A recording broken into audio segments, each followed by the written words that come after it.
talk about. There's nowhere I'd rather be, 'cause there's something about you and me just sitting around talking Scheetz. Thank you, Dan Davidson. That is the Talking Scheetz theme song. Yeah, we're such a big deal. We got a theme song, ladies and gentlemen. And it's a good one. Just don't ask Dan what he got paid for it. No. But he gets paid in appreciation every single episode. And name mentions. Appreciation royalties. Mm-hmm. Exactly. I like the way that is. Okay, well, we're going. It's taking us a little bit of time.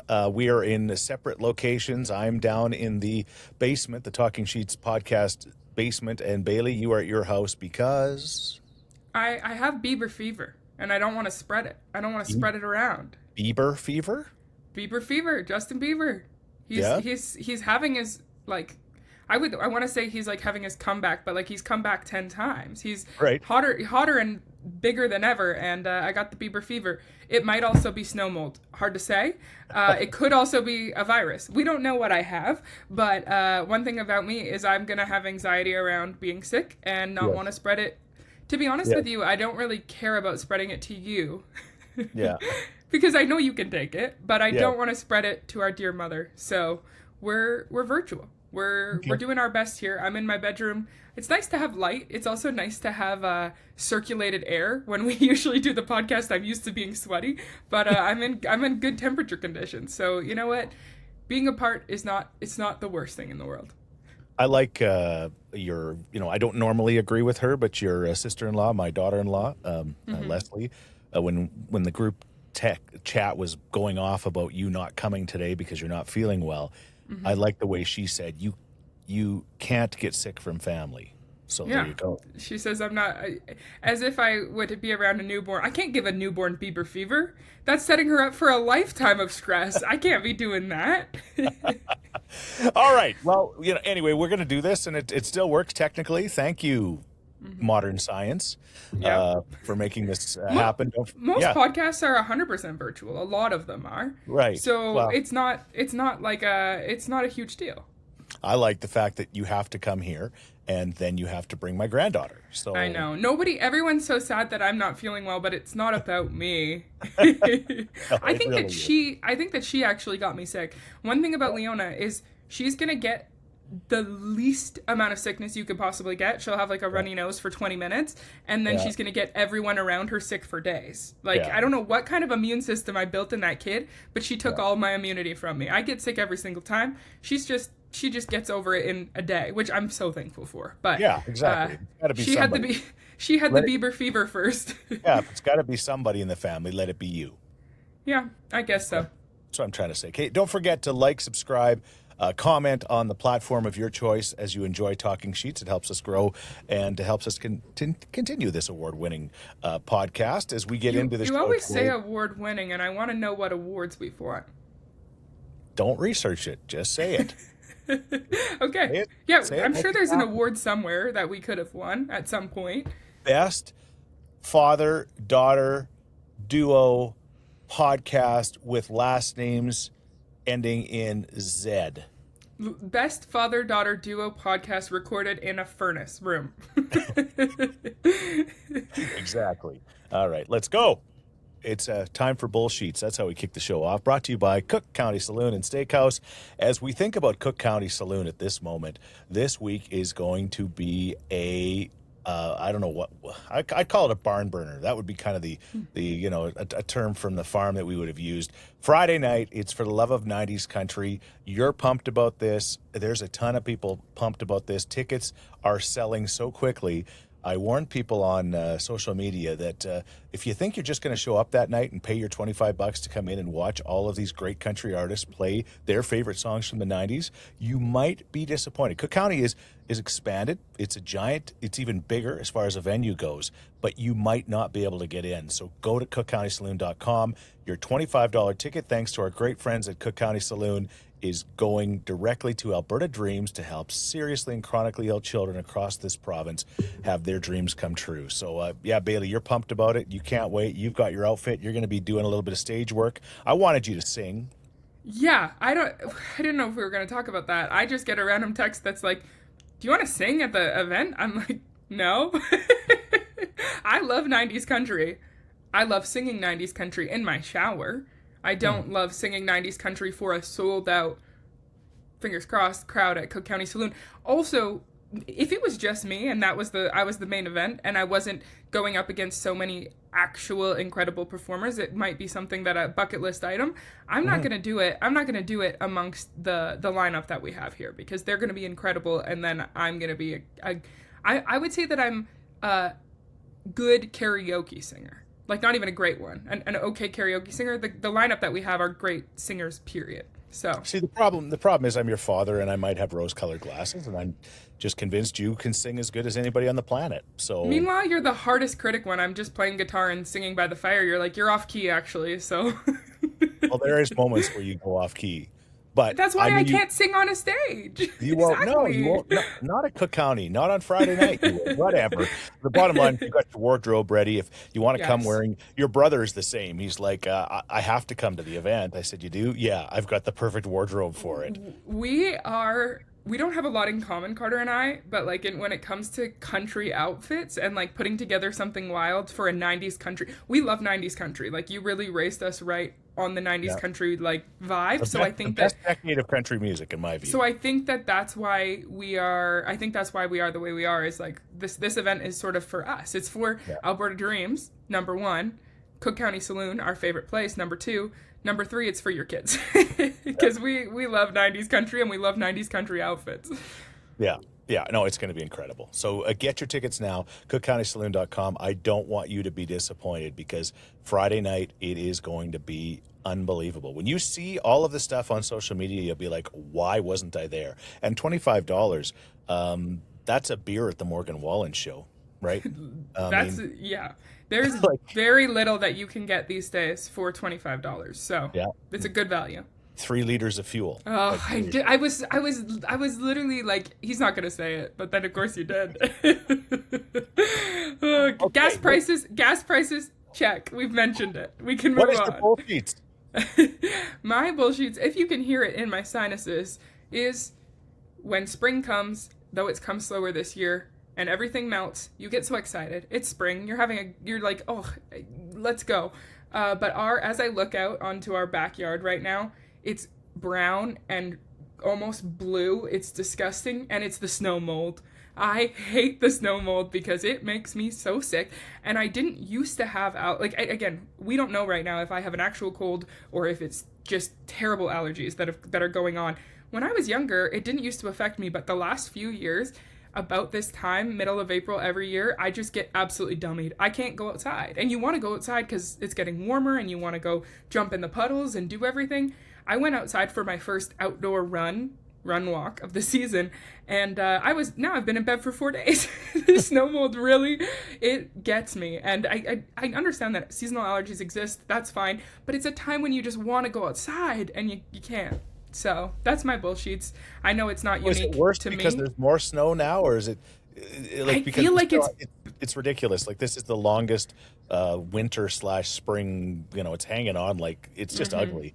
It's been so long. And that's why when it's sunny and nice, you want to go outside. But I don't think I've ever seen this. I've never visibly seen this much snow mold outside on our lawn ever. But I think it's because there was like 4 feet of snow, so the mold underneath is going to get worse. And then. Yep. I just need this all to clear out so I can have a good time at Cook County on Friday. We got a week, snow mold. You're on the clock. We need it all to melt and have a good, just cleanse it. April showers, get it away, and then I can breathe again. That would be nice. Okay. That's my bullshit. My bullshit is I've been going between a few here, but I think this is the one, and it's something that's happened to me in the last probably 6 months. I never used to be somebody that got hungry overnight. Oh, I never was one of those people that was like, I could have a bowl of cereal at 3 a.m.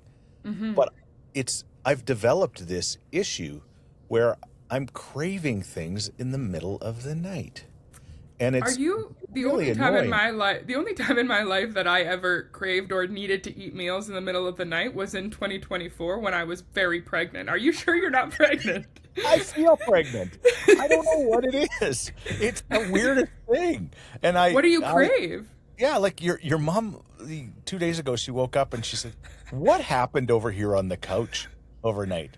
And I said, "Why?" She said, "There's shredded cheese and soup cracker crumbs." And I said, "Oh, nothing." Are you like sleep eating, or are you waking up conscious of doing it? I'm physically awake. I know what I'm doing, but I can't help myself. I grabbed some soup crackers, and I literally had some shredded cheese, and I was making little soup cracker shredded cheese little sandwiches. I don't know. It is so bad. I used to hear about these people that would get up in the middle of the night and eat. And now I've turned into one. And I already ate enough during the day. Yeah, this isn't like making up for lost calories here. I don't know. It's not like I fast during the day. I don't understand what is going on. So that's my bullshit. Something. Yeah, like I'm just kind of always hungry, even when I'm sleeping. I don't know. It's not good. Do you eat before bed often? Because I've read that your appetite, you should be hungry when you wake up in the morning. Like if you don't have an appetite when you wake up in the morning, that's not a good thing. I'm not typically hungry when I wake up. So that's not a good thing. Apparently you're supposed to not eat right before bed because that messes up your hunger cues. You're supposed to eat, the last thing you eat should be about this is what I read recently. I'm not a doctor. And I'm certainly not a nutritionist, but 3 hours before you go to bed is when you should eat your last thing, and then you'll be super hungry when you wake up for breakfast. But I don't know what happens when you need a snack in the middle of the night. What if you're super hungry at 3 in the morning? I don't think I've ever, and I'm an eater. We know this. I'm a big eater. I don't think I have ever woken up to eat in my life, except for when I was pregnant, and if I didn't eat crackers every hour, I would throw up. But that never happened. Something's wrong with my hunger cues. Yeah, you need to set them straight. I don't know. It's not good.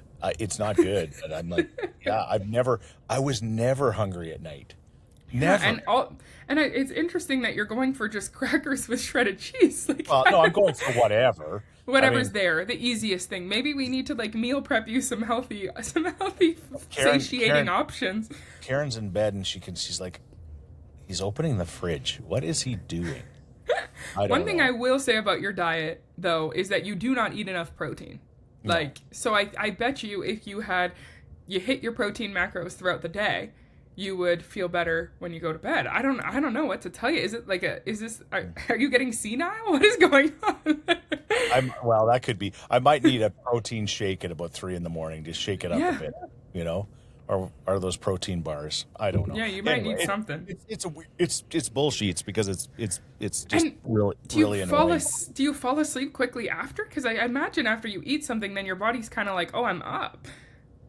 Yeah. No, I don't know if it makes a difference really. No, you're just putting that shredded cheese in and conking back out. It's either shredded cheese or shredded shreddies. Okay. Well, I think cereal at night. There are night eaters out there. I know people that wake up and need a little snack. I don't think it's abnormal though to suddenly develop that trait. I think. Yeah, at 55, you become a night eater. I don't know. Well, I would like to hear from the Scheetz heads. Are you someone that eats in the middle of the night? How common is this? Yeah. Well, there's that old term. You can eat crackers in my bed anytime, but I think if I bring crackers and shredded cheese into the bedroom, it's not going to liven up the experience. I don't think it's a good idea, not with our mother, and just not in general. I'm as we've talked about many times on this podcast, a messy person, but I'm not a bed eater. I don't think that's I think you got to keep your shredded cheese in the kitchen. It's whipped cream in the bedroom or nothing at all. Oh my god. And I'm not a whipped cream guy, so there you go. I don't even know where we're going with this, but that's your bullshits. All right, let's go. Good Scheetz. Proudly supported by Alt-Tech. There's a difference between basic IT support and real solutions for business. Learn more at alt-tech.ca. Visit alt-tech.ca. I wasn't even reading the document. It's just off the noggin now. We're getting good. All right, what's your good Scheetz? My good Scheetz is Coachella. As we're talking right now, it's Sunday. This will be released tomorrow, so Coachella weekend 1 will be over, but there's 2 weekends, so we're going to be in between the Coachellas. But Coachella weekend 1, or Coachella as people are calling it, the live streams on YouTube. You can watch the music festival. For context, if you don't know what Coachella is, I don't know, like get out of the house more. But also it's a music festival in Indio, California, the biggest one. Like it's the biggest one in North America. I know there's some giant ones in Europe, and every year there's just a crazy lineup and hundreds of thousands of people go. But a kind of newish thing, I think, is the YouTube live streams where the artist, you can watch it from your couch and feel like you're there. And they do amazing production, and the camera angles and stuff, you're just like right there with the artist. And we've been watching it a lot this weekend, and Leona loves it because it doesn't matter who's playing. We're just put on a random set, and she just wants to dance. She says, "I need to dance," and she's dancing around the living room watching whatever artist. But I just think it's so much fun. I've never been to Coachella. I think in action, I would not like to be around that many people, and apparently it's very sandy and very windy.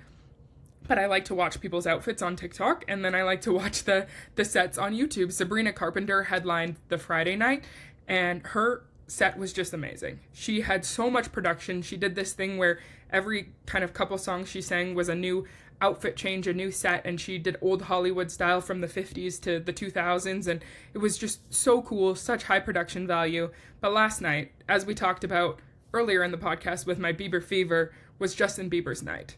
And Justin Bieber has come a long way, and he's been through a lot, and as we know, he got super famous on YouTube when he was like 14 years old, and now is 32 years old, and again, there was a lot of, I think, hardships along the way, but watching his set last night on YouTube, it started so late at night, so I had to watch some of it today, but seeing him so happy and looking so healthy, and such a large crowd, and he sang so many of his old songs like Baby and all of the classic hits, and then his new stuff with his new album that came out last year, and it's amazing to see him thriving. I've always cheered for him and wanted the best for him, and so to see him doing so well after maybe not doing so well for certain points in time, and it's hard to get famous so early, that's my good Scheetz, I guess. Coachella, but also Justin Bieber in general. Bieber fever. So this live stream, is there commercials? Do you have to pay for it? Why do they do it? It's free, but there is ads that come before and stuff, so I'm sure they make big money. I also think it advertises the festival, right? Like if you're someone who was thinking about going and you see it there, you're gonna buy tickets next year, you know? But it is definitely heavily sponsored. They make big money from the streams for sure, and even the YouTube views. We wouldn't know, but you do get paid for YouTube views. Right. Okay. Yeah, because just the complexity of the music rights and things like that for all that music and all these artists, allowing that to happen for free is surprising. I'm glad that it's something that you don't have to pay $100 to get the subscription for, right? I think that's a positive thing. But you're right, it promotes what they're doing. But I think it's a pretty cool thing for somebody in Edmonton who doesn't go to Coachella to have a chance to enjoy. And great to see Justin Bieber. I'm the same. A lot of people, again, we have a real problem in this country sometimes with hating our own for whatever reason, whether it's because of jealousy or whatever. But he's a Canadian kid. He's a proud Canadian kid, and you're right. He got famous so fast, and there's so much going on in his life. But it's great to see him back on track for however long that will be. I don't know. He's a dad now. Like, he has a little boy named Jack that's the same age as Leona, and I think that probably has grounded him a lot. And his wife Hailey, I think that she's a really good influence on him. I think that he's doing well, and he's so darn cute. Like, I got to see him in real life when I went to the All-Star game in Toronto in 2024 and passed him closely in the back hallways of the rink. And when you see him, he looks like a star. Like, he's so darn cute, and he's always been that way since he was 14 years old. But when you see him, you're like, this kid was meant to be famous. And I say kid, but I think he's older than me. Hearing him sing his old stuff was like me reliving my childhood while he relived his. Something really cool that he did during his set was he had the screens connected to his laptop, and he pulled up old videos of him singing on YouTube, like how he got famous, and he would sing along with his younger self and kind of harmonize with them, and it was a cool moment. But yeah, Canadian excellence. I love Justin Bieber. He was paid $10 million, the highest paid Coachella artist ever, and apparently had one of the largest record-setting crowds to his show as well. So good for him. So he was worth it. He was worth it, and even if I got Bieber fever, it was worth it. It was a good time. The only unfortunate thing is that his set started at 12:30 our time, so Leona didn't get to dance. She was sleeping by that time. Okay, and the other funny side note about Coachella is when we were talking about Justin and Coachella on the show, I said, well, yeah, let's talk about him because he's living his best life. And you said he is. And I said, look at him there with Katy Perry. You went, oh, Justin Trudeau. That Justin. This was Justin Cella when you really think about it. Like Justin, the Justins were thriving at Coachella. The Canadian Justins specifically were truly thriving. The pictures of our former Prime Minister backstage with a backwards hat with Katy Perry at Coachella does not feel real. It's a fever dream. And again, not to get political, we know that he's not exactly the most liked guy, especially here in Western Canada, and there's still people with the F Trudeau stickers on the back of their vehicles. You know who doesn't care about that right now is Justin Trudeau when he's hanging out at Coachella with Katy Perry. No. He's like, whatever. Yeah, he says, you know what? That's none of my business. I am done. I've done my time, and now I'm going to just. He's like the non-famous boyfriend. Like, he was the leader of a large country, and he's so not famous compared to her. Like, but every time they post a picture together, I'm rooting for those two. I think they're cute. I think that they're good for each other. To the country, right? No matter what he did to the country, you don't care. It's none of your business. It's like he is literally living his best life. Yeah. And driving others crazy. Anyway, there you go. That's your Coachella update. Okay, what am I going to talk about? How much did I talk? I know we talked about it last week with the Artemis II. Couple of things. First of all, Artemis II was the mission that went around the moon, and it was the furthest that any astronauts have ever traveled away from Earth, which we established last week was a long ways, like 400,000 I think kilometers. Mostly we just talked about how amazed you were that the moon was so far away. We didn't really get into many of the details about the actual mission. Okay. And we were talking at an event that I'll mention a little bit later on in the podcast. Anthony, that I work with at Alberta Dreams, we're at the table, and he said, what, we're doing some moon thing? And the reason I bring that up is that we always assume everybody knows what's going on in the world as much as we do. Mm-hmm. And he was flabbergasted. He's like, what are we doing? And I'm like, how did you miss this? Were you living under, or were you on the dark side of the moon, Anthony? Like, how did you miss this? But the point is, some people just, again, they're not watching the world the way we are. And it's not like, again, it depends on what your algorithm shows you these days too, though. Like, you're everyone's in their own little corners, and you don't always get the news. But this one was a pretty big story. But I would, for example, unless you brought it up, and unless Justin Trudeau was involved, I would have had no idea that Justin Bieber was at Coachella, and it was this gigantic thing. So there's certain things we know things, we see things, and then there's other things that we don't see and know. And that's why, I mean, it's good in the podcast to kind of talk about other things, so we all kind of are in the loop. So this Artemis II comes down. They come blasting back into the atmosphere at like 24,000 miles an hour. And when they do, the little capsule they're in heats up to like 5,000 degrees Fahrenheit, which is half the temperature on the surface of the sun. And they come blasting in, and this thing heats up, and then for 6 minutes while they're going through this procedure, they go completely dark. You can't find out if they're doing okay, if they haven't, I mean, far be it, been cremated by this crazy heat. And for 6 minutes you have no idea.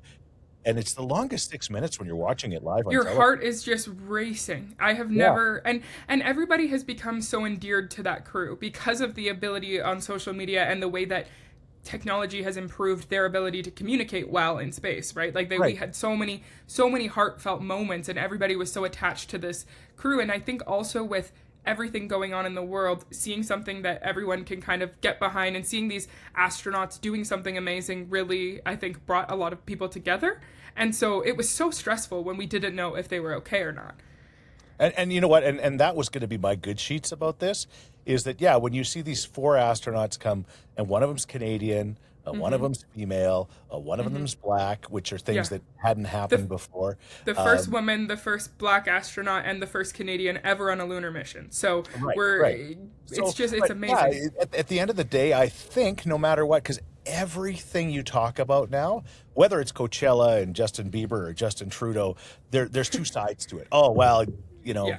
blah, blah, blah, blah, blah, blah. But it's really hard to find the negative side, unless you say, why are they spending all of this money? They could be feeding the homeless rather than going to the moon. Okay, there'd be a few people that would say that, but... We can probably do both, though. We can probably do both. figure it out. Yeah, and exactly. The moon is full of cheese, so bring it back. No. Isn't that good? No. It's not? No. It was when I was growing up. But anyway, it was a very unifying moment, I think, it reminds you that whoever you vote for, whatever you think, we are all on this earth together, and you can really see that, and so that's a positive thing, I think. So that was going to be my good Scheetz, was what we get from something like this. I don't know if you saw it, but there was a video released among all of their videos where the commander was sharing sort of a monologue, basically, about how amazing it is that everyone's watching them go to the moon, but they're also at the moon watching us, and both are equally spectacular. Like, the fact that we are on this floating rock while they are flying off the floating rock to another one is just, it gives you some perspective on how amazing this all is and how short and incredible life is, and how we just I just feel like it was so restoring for so many people with so much bad news going on. This is amazing, and we really should probably make the best of it and try to be as unified as a humanity as we can. It was truly so inspirational. I That saw crew is amazing. Yeah, I saw an interview with Christina Koch, which is one of the astronauts and the female astronaut, and she was saying basically, when she was looking at the Earth, says, I was blown away by all the darkness around it, and the fact that it was just kind of suspended in midair. Not to give you anxiety when you think about that, but it is kind of crazy that we're just kind of suspended in the middle of this massive space, literally, pun intended, and we're circling at the exact same, the same momentum all the time, and it's just, again, our brains are not made to understand it. We can't. We truly can't. It really is unbelievable. I mean, except, of course, the flat earthers who believe we're flat, and the rest that believe we never got to the moon, and none of this is real. But so I guess there is always that other side of it. But I mean, anyway, few. I would say there's a few. There's not as many of those left as there used to be, I hope. No, but at the end of the day, it's pretty spectacular. That's the good Scheetz. It's amazing. I was doing a little more research on it because I was interested, but we have humans have landed on the Earth 6 different times, but it was all back like 50 years ago. Or the moon, sorry. Yeah, we've landed on the Earth quite a bit too. But the moon, and it sounds like the next Artemis III is going to land on the moon now that they've, that's the plan. Kind of the first Artemis did not have a crew, which was good because it got very hot. So they figured that out, and now they figured out how to go around it properly and efficiently, and now they're going to land in 2027, I think. So there's something to look forward to. Yeah, it's amazing stuff. We are just on a floating rock, suspended in space, making a podcast right now. Like, that's crazy. That's crazy, and nothing matters. Even the snow mold. No, I think the part that's most amazing is that you and I still have a podcast going. I mean, nothing against the space travel. It's miraculous. This is a miraculous mission of its own right here. It is. All right. Thank you to our great friends at Alt-Tech, again, supporting Good Scheetz, cybersecurity, first IT, and real business solutions, trusted by Canadian leaders. Visit alt-tech.ca. Thank you, Alt-Tech. Amazing. Okay, now trending brought to you by Londonderry Dodge. We love Londonderry. They take care of us so well, spoil us, and they will spoil you. Do yourself a favor if you're looking for a vehicle for spring, whether it's a Jeep Wrangler. How much do we love the Wranglers? You've got, of course, the Jeep Compass Trailhawk, and it is going through the spring, wet, muddy weather so well. It's just, it's great. Yeah, and I've got the Dodge Ram, the beautiful black Ram, and just absolutely love it. Londonderry Dodge. they will treat you right. What is going on in the world? Some updates on some things. First of all, hockey playoffs will begin at the end of this week, Saturday. Before our next podcast. Yeah, the Oilers will have probably played their first game, so that'll be exciting. Yeah, that's crazy to think about. They clinched a playoff spot. Have not had an incredible year, but don't matter. Don't matter how you get into the dance, as long as you get in the dance and you can dance. I feel good about their path. I think it's gonna be surprising. There were times in the season where people weren't super hopeful, but I feel good about it. I'm like, you can never count them out. Well, you did count them out because you left. I'm still a fan. If anything, I'm counting myself in as a fan. I wanna celebrate the parade. I don't want to work the parade. I want to be there. I want to be a fan. I want to wear a jersey. I don't really drink a lot of beer, but maybe I'd have one. I don't know. I think we can talk about this now that you're no longer working for the team. The fact all the embargoes are off now. Well, here's something that we always talked about off the record, but never on the record. But you're the social media manager for the Edmonton Oilers, so that means you're working throughout the year. You're tweeting, you're posting, you're doing all that stuff, and then if they're one of the teams, let's say like the Vancouver Canucks, who are the worst team in the league this year, and they're going to be done this week, and they're done. Did you see the tweet that said, when the Artemis II tanked into the Pacific, it was a miracle, and when the Vancouver Canucks did it, it was a travesty? Yeah. So, but the point is, you know who's having their best life is the Vancouver Canucks social media admin person, because their massive job is kind of over. If your team wins and you keep going for 2 months like this, playoffs are too long, for one thing, way too long. Like, I don't know, the longest in sports. There's so many games. They never will, but they should figure it out, because they should not be playing hockey till almost the end of June. The other thing is, by the end of the playoffs, all of the players are just taped together. Like they've played so many games that they're just cortisone shots and hockey tape keeping their limbs on. Like, they all that's have the other lower thing. And upper body injuries. Yeah, and so it's like you're not really getting a fair fight here, because all of your soldiers are wounded. Like, it's not.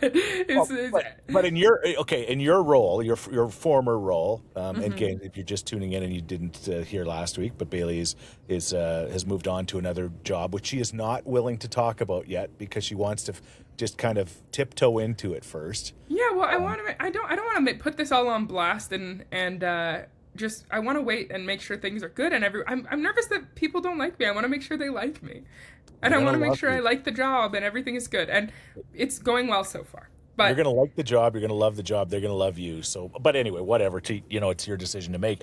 But what I was going to say is, okay, worst case scenario for you as a social media person or somebody that does your job, they go to the Stanley Cup Finals, because then you work really, really hard for an extra 2 months compared to the Vancouver Canuck person, and then they win the cup.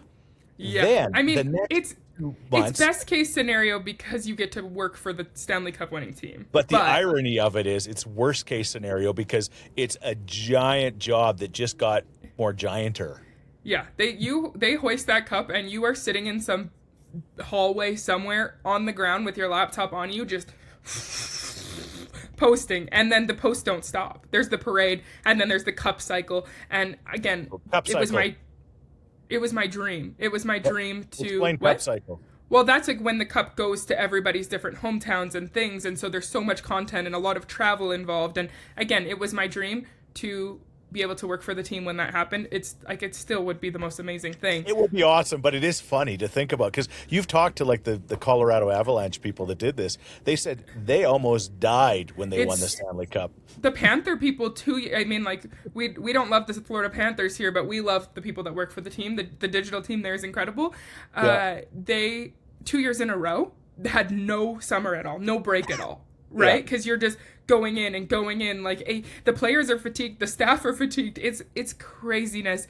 I would say, though, it's still not worst case scenario to win. I would say it's worst case scenario to go to Game 7 of the Stanley Cup Final as a 8-month pregnant woman who has worked 20-hour days for months on end leading up to the playoffs and then Yeah. lose in game 7. I think that is still worse, and I don't know that no amount of therapy can help me get over that yet, but I'm hopeful that when they win the cup and I can celebrate with my family and my daughter and also my friends who still work there. Like, that's the good news, is I still think I'd get to touch the cup. I want to celebrate with the city. That's what I want, and I can't wait, and I hope it's this year. I will say it doesn't feel like playoffs yet because of the weather. There's something in the air that makes it feel like playoffs are coming, and it's sunshine, and we haven't had a lot of that. It does not feel like, you're right. It does not feel like spring. It does not feel like playoff weather, because I mean, soccer is going to be starting for the little people, and they're going to be freezing their buns off, and because that's usually coincides with the playoffs. As I just remembered soccer happening because then there were games, and I was coaching soccer, and I was stressed out because I was missing games and all that kind of stuff. But go Oilers, go! You know what? Work those social media people. We still love all the people that work with you, but let's work them. Yes. Work them hard this year and go all the way. And this is like, that's what they want to, though. The social team and the rest of the digital team, my beloved friends, they want it, and they deserve that cup just as much as the guys on the ice do. Let's just say that. But it is a lot of work. It's just funny. It's so much work, and none of them have toddlers. That's the difference. All right. Well, that's good. What else? We talked about the Masters, the fact that Rory McIlroy. I don't know if we did talk about it. Oh, maybe we didn't. But anyway, he won his second green jacket, and again, I don't know anything about Rory Mac. I know he's English, right? No. Or Scottish, or Scottish, yes. Or Irish. I actually get Scottish and Irish confused all the time, but he's got an ish at the end. Yeah. Okay, yeah, for sure. Okay, he's got an ish at the end, and he was kind of like the bridesmaid to the ball for many years in the Masters. He's Irish. Is that what we said? Sure, I said he was Irish. I threw that out. Okay, I was gonna say. I think I got it wrong in my head. He's Irish. I threw them all out, and then Rory makes sense to be Irish. So Rory. Anyway, he was the bridesmaid of the ball for many years, and he just didn't quite, playing against Tiger Woods, which. That's another story. Tiger Woods, I saw that somebody tweeted that said Tiger Woods is the best driver in the world and also the worst driver in the world. Yeah. But I don't know if it was his driving. What? I don't know if it was his driving that was bad or whatever it was. But anyway, Rory McIlroy finally wins the green jacket, which is kind of funny because the tradition, and it's a neat one, the person from the last year. So let's just say Oilers win the Stanley Cup this year. Their captain, who is it Ekblad or Barkov, I think. If the Oilers won the Stanley Cup this year, the Stanley Cup would be given to him by the winner of last year's Stanley Cup. So, because that's what happens. The green jacket, which is like the most treasured thing in golf, is this green jacket if you win it in the Masters. It's given to you by the person that won it last year. Rory McIlroy just won it for 2 years in a row. He's got to give himself the jacket. I don't watch a lot of golf on TV. I like the sport of golf. We play it sometimes. It's so fun. I don't like to watch it, but I love that you win an outfit piece. Like, that's my dream. If there was a sporting event where I could win, like, I might enter. I might enter the Masters. I kind of really like that green blazer. Like, I'm wearing my Masters green today. I love that the gift is an outfit. I know it's also a ton of money, but I love that. I'll give you one better than that, Bailey. At the World Men's Curling Championships in Utah, the winning teams, all three of the teams, the gold, silver, and bronze, all got a giant chunk of cheese, like in a triangle, like from a cheese wheel. Okay, that's also something I would love to win, and that's pricey these days. Like, if it's a Parmesan wheel is like $1,500. Yeah, well, it was just a triangle, a chunk of it. But it was a big chunk, right? And it was better than the teddy bears that the gold and silver medal one got, because Nate McKinnon, when he got his silver, he was already sad, and then he looked at this teddy bear. He's like, "Are you kidding me?" But anyway, you're right. So you would love to participate in something where you won some kind of a piece of clothing. Like a blazer, or if you could give me a cute blazer and some cheese, I'll enter anything if that's the prize. Okay. All right. What would you like to win if you were to win a sporting event? What would be your ideal prize? Like a car? Oh, I'd love a car. I'd love a motorhome. Just a giant diesel pusher is what you win if you win the Master. You should get to pick what you win at that point. Well, you do get to pick what you win because he probably won like $3 million Yeah. or something. So I I think he's going to be fine. But anyway, you're not sure, and I saw that, and maybe you don't want to bring this up, but I don't care. You're not really sure if he's a good guy or not, and the reason why I bring it up is I've noticed that on social media too, where people were like, I don't know if I like Rory McIlroy, and I'm like, really? He seems like, again, for me, I've got like this 35,000 foot view of him, but I'm like, he seems like one of the good guys. So I don't know, but there's a bit of drama with his wife and things like that. Yes. Yeah, I think that there is a lot of... I don't watch golf, so this is crazy that either of us are commentating on this, but I know that him and his wife, there's been accusations of infidelity, and one of them had filed for divorce a couple years ago, and then they decided to get back together, and I'm taking the side of his wife, and even though they're still together and she was happy he won, I don't trust him. My favorite part of, I'm sure he's fine. He's a good golfer. He has a face that makes him look friendly. But if there's accusations of cheating on your wife, it's not for me. You're not for me. Okay. All right. Well, I tell you, my favorite part of him is his daughter, because she's so cute, Poppy. His daughter's name is Poppy, and you know how much I love that name. And before Leona was born, we called her Poppy when she was in your stomach because we didn't know if she was a boy or girl, so we wanted a name for her. We were like, or for them at the time. And when I found out I was pregnant, I looked at one of those apps, and it said, your baby is the size of a poppy seed, which is just crazy to think about now, because look at her. First off, she's huge. Second off, it was such a cute name to call them when we didn't know what they were, and we thought it was going to be weird. We honestly considered naming her Poppy in general, and I still think it would have fit her. But now thinking about her as Poppy is so weird, but when the baby was in the tummy, we'd be like, how's Poppy today? Oh, she's kicking, or whatever. They are kicking, because we didn't even know. So that name definitely always has a special place in our heart, and his daughter is really, really cute. And Leona is probably the size of 4 million poppy seeds now. I love the name Leona. I absolutely love it, but I love Poppy. I think that is like the most adorable little girl name that you could possibly have.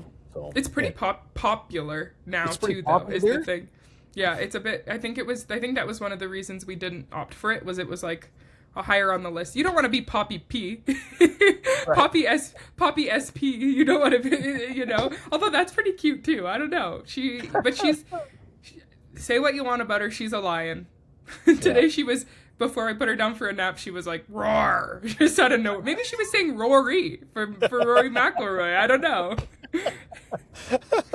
Went to Mother Dough Bread Co. Yesterday, and it was a happening place, man. Every table was full, and people were coming in, and they were buying their cinnamon buns. And I did something that I hadn't done before, and I got your mama caramel latte from there, and she loved it. So yeah, they make great coffee. Got the caramel latte, got the meatball focaccia.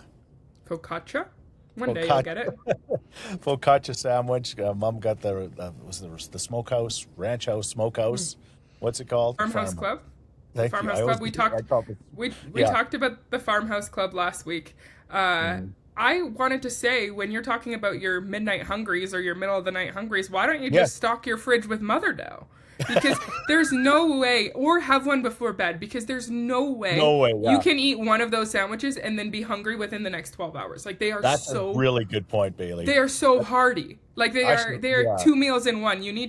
I think you need to put some Mother Dough in the fridge, and it'll solve your middle of the night food situation. I need to get into the habit of having a giant sandwich just before bed. Just before bread. Because great bread makes a great sandwich, and nobody makes a better one than Mother Dough Bread Co. Again, located in Winterburn Point, just on the west end of the city. And Angel, who works there. She's there. I swear she's there every time I come. The Angel is there. She lives there. She's the Angel.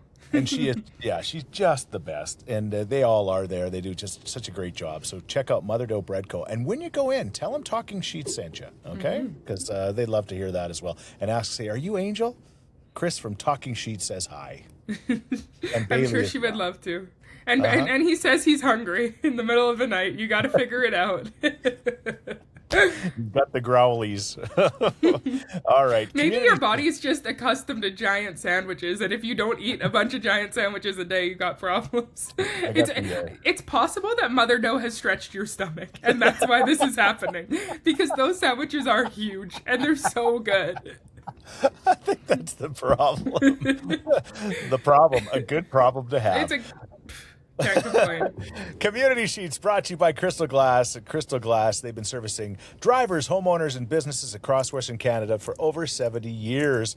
And not only do they do the best job when it comes to glass, this is the time of year to get that windshield replaced after all of the yucky, mucky stuff that happened over the winter and get a nice, fresh view. Crystal Glass can do that for you, and they also do great things in the community. Shout out to everybody that was part of the Edmonton Pond Charity Gala that I hosted at the Highlands Golf Course. Have you ever been to the Highlands Golf Course?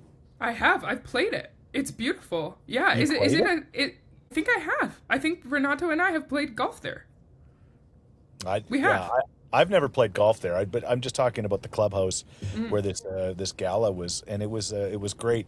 Couple of things. First of all, this Edmonton Pond Charity are a group of people that work in the insurance business, and they're from all sorts of different insurance companies, and they do this huge charitable work, and they've been doing it since 2010 quietly, and have raised for charity well over $300,000. And wow. It's funny because they have all these duck things. They've got like the gander follower. It's a duck theme event, kind of organization, and they're just really great people.